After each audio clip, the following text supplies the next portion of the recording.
জীবনে নানান ভালো মন্দ সুখ দুঃখ পেরিয়ে 2025 সাল শেষ করে আমরা সকলেই পা রাখলাম আরো একটা নতুন বছর 2026-এ।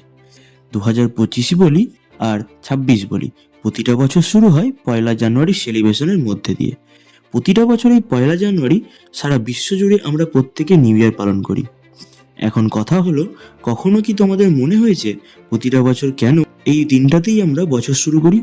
কেন 1 জানুয়ারিতে নিউ ইয়ার পালন করি? আর কিভাবেই হলো এই ক্যালেন্ডারের ব্যবহার? আজকের ভিডিওর মধ্যে দিয়ে আমরা জানবো এই সম্পর্কে ইতিহাস কি বলছে। তাহলে চলো শুরু করি। তোমরা জানলে অবাক হবে, জানুয়ারির 1 তারিখ নিউ ইয়ার পালন করা হলেও প্রাচীনকালে কিন্তু বছরের বিভিন্ন সময় বিভিন্ন জায়গায় নিউ ইয়ার পালন করা হতো। নানান ঐতিহাসিক তথ্য অনুযায়ী জানা যায়, ধর্ম, চাষাবাদ, ঋতু পরিবর্তন সহ আরও নানান সামাজিকতার বিষয়কে মাথায় রেখে পৃথিবীর বিভিন্ন দেশে বিভিন্ন সময়ে বছরের শুরুর হিসাব ধরে নিউ ইয়ার পালন করা হতো। মিশরের বছর শুরু হতো মূলত জুলাই মাস থেকে, অন্যদিকে আবার চীনের হতো জানুয়ারি বা ফেব্রুয়ারি থেকে। রোমান মতে আবার বছর শুরু হতো মার্চ মাস থেকে। এখানে বলে রাখি, বর্তমানে আমরা এক বছরে 12টা মাস ধরলেও প্রাচীন রোমে মার্চ মাসকে বছরের শুরু হিসেবে ধরে প্রথমে ক্যালেন্ডার প্রকাশ করা হতো। তাতে কিন্তু এক বছরে 10টা মাস হতো, অর্থাৎ 10 মাসে এক বছর হিসাব করা হতো।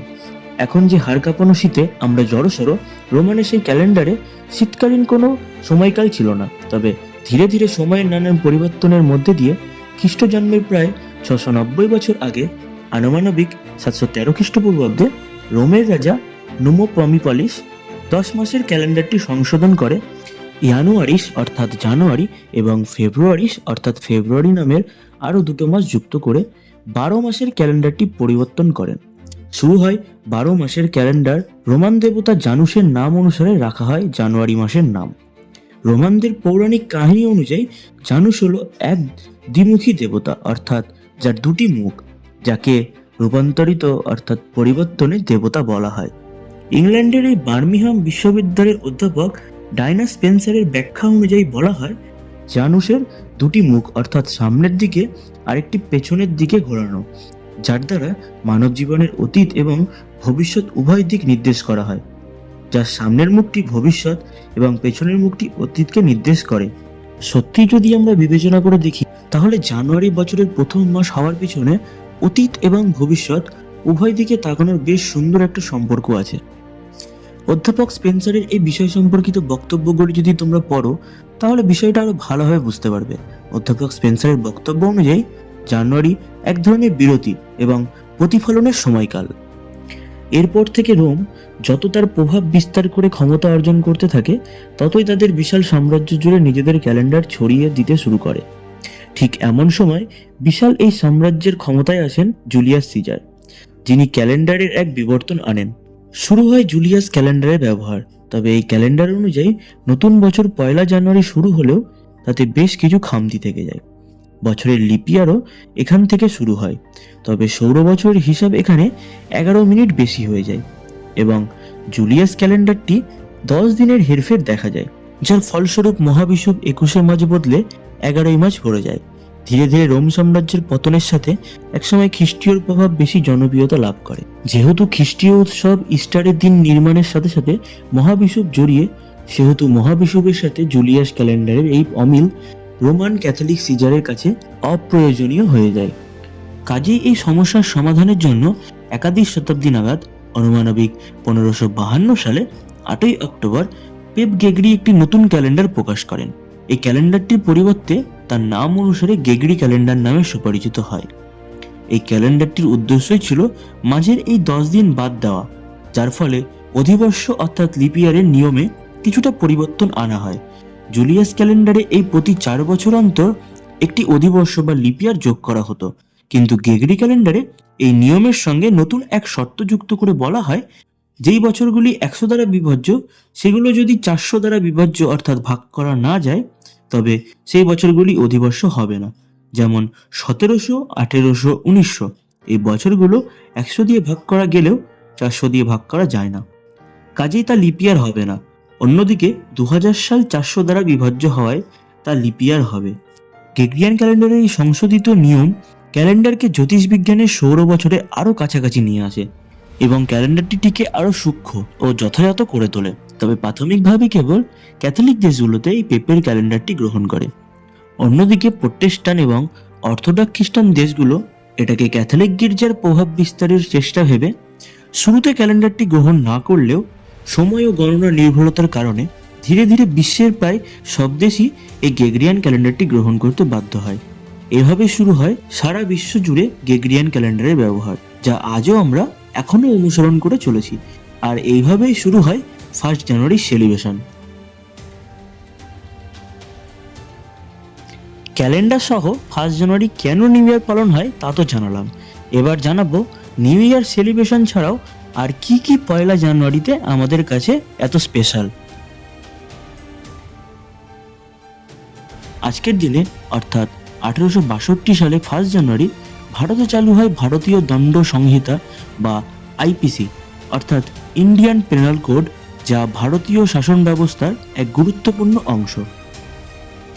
1886 সালে এই দিন রামকৃষ্ণ পরমহংসদেব কাশীপুর উদ্যানবাটিতে নিজেকে অবতার হিসেবে প্রকাশ করেন এবং ভক্তদের আশীর্বাদ করে বলেন, তোমাদের চৈতন্য হোক। তার শিষ্য রামচন্দ্র দত্ত এই দিনটিকে কল্পতরু দিবস হিসেবে আখ্যা দেন। সেই থেকে 1 জানুয়ারি বেলুন মঠ সহ কাশীপুর উদ্যানবাটিতে ধুমধাম সহ পালিত হয় কল্পতরু দিবস। চাইলে তোমরা তা দেখে আসতে পারো।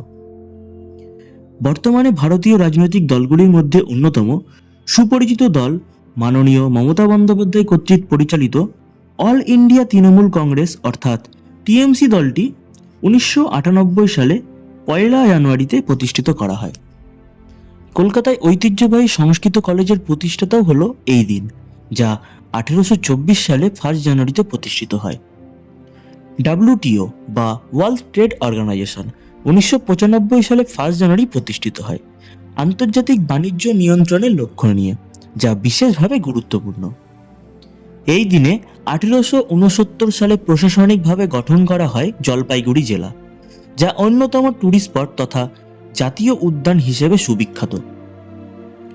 পরাধীন ভারতে ইস্ট ইন্ডিয়া কোম্পানির অবসানের পর 1877 সালে এই দিন ভারতীয় মসনদের রাজত্বে আসেন মহারানী ভিক্টোরিয়া। অবসান ঘটান কোম্পানির শাসন এবং গোষ্ঠীত হন ভারতের সাম্রাজ্যে। কলকাতার ব্যাংক অফ ক্যালকাটার নাম পরিবর্তন করে বেঙ্গল ব্যাংক রাখা হয় 1809 সালের এই 1 জানুয়ারিতে। ভিকার কারাত কর্তৃত্ব কলকাতায় প্রতিষ্ঠিত সেন্ট জনস কলেজ প্রতিষ্ঠিত হয় 1844 সালেই 1 জানুয়ারিতে। 1846 সালে এই দিনেই প্রতিষ্ঠিত হয় কৃষ্ণনগরের সরকারি কলেজ ও বারাসাতে বারাসাত সরকারি বিদ্যালয়। কলকাতার নিউ মার্কেট, এই নিউ মার্কেট 1903 সালে যার নাম অনুসারে নামকরণ করা হয়েছিল স্যার স্টুয়ার্ট হগ মার্কেট, তার প্রথম উদ্বোধন হয় 1874 সালে 1 জানুয়ারিতে। এটি ছিল কলকাতার পৌর সংস্থা পরিচালিত প্রথম পৌর বাজার, যা এখনও নিউ মার্কেট হিসেবে পরিচিত। কলকাতার আলিপুর চিড়িয়াখানা উদ্বোধন করা হয় এই দিনে 1876 সালে, যা অন্যতম বৃহৎ ও বিখ্যাত চিড়িয়াখানা। 1876 সালে তখনকার প্রিন্স অফ ওয়েনাস তথা ব্রিটিশ সম্রাট সপ্তম এডওয়ার্ড এর উদ্বোধন করেন। দেশবন্ধু চিত্তরঞ্জন দাস কর্তৃক স্বরাজ দল গঠন ও ইংরেজ দৈনিক পত্রিকা ফরওয়ার্ড প্রকাশিত হয় 1923 সালের এই দিনে। ভারতীয়দের কর্তৃক সম্পাদিত দৈনিক পত্রিকা ইন্ডিয়ার মিরর সাপ্তাহিক পত্রিকা থেকে দৈনিক পত্রিকা রূপে প্রকাশিত হয় 1871 সালে 1 জানুয়ারিতে, যার সম্পাদনায় ছিলেন মনমোহন ঘোষ। এই দিনে 1946 সালে গঠিত হয় কোচবিহার পৌরসভা এবং একই দিনে 1950 সালে তা রূপান্তরিত হয় পশ্চিমবঙ্গের অন্যতম জেলা হিসেবে। মার্কিন যুক্তরাষ্ট্রের ডেইলি ইউনিভার্সাল রেজিস্টার, বর্তমানে দ্য টাইমস অফ লন্ডন নামে সুবিখ্যাত দৈনিক সংবাদপত্রটি সর্বপ্রথম প্রকাশিত হয় 1785 সালের 1 জানুয়ারিতে। 1803 সালে 1 জানুয়ারি ল্যাটিন আমেরিকা কর্তৃক ঘোষিত হাইতি প্রথম স্বাধীনতা ঘোষণাকারী দেশ হিসেবে আত্মপ্রকাশ করেন। এছাড়াও বিখ্যাত লেখক, বিজ্ঞানী, নাট্যকার তথা সাহিত্যিকদের জন্মসহ মৃত্যু দিবস হিসেবেও এই 1 জানুয়ারি বিশেষ গুরুত্বপূর্ণ।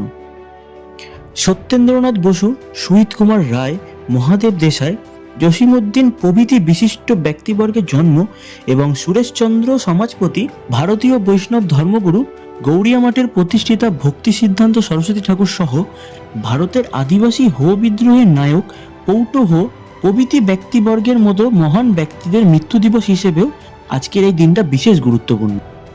এছাড়াও আজকের এই দিনে পালিত হয় বিশ্ব পরিবার দিবস ও পোলার বিয়ার দিবস।